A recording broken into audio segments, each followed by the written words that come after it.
سورہ نور کی آیت نمبر 55 میں ارشاد ہوا وعد اللہ الذین آمنوا منکم وعملوا الصالحات، اے مسلمانوں تم میں سے جو لوگ ایمان اور عمل صالح کا حق ادا کریں گے،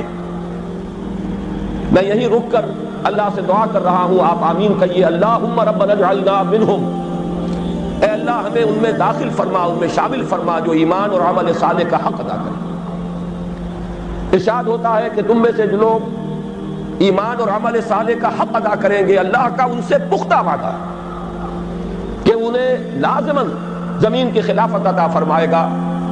جیسے کہ اس سے پہلے لوگوں کو خلافت عطا فرمائی، اور ان کے اس دین کو زمین میں تمکن اور غلبہ عطا فرمائے گا جو اللہ نے ان کے لیے پسند فرما لیا ہے۔ الیوم اکملت لکم دینکم واتممت علیکم نعمتی ورضیت لکم الاسلام دینا۔ تیسرا وعدہ وَلَيُبَدِّلَنَّهُم مِّن بَعْدِ خَوْفِهِمْ أَمْنًا، اور لازماً بدل دے گا ان کے خوف کی حالت کو امن سے۔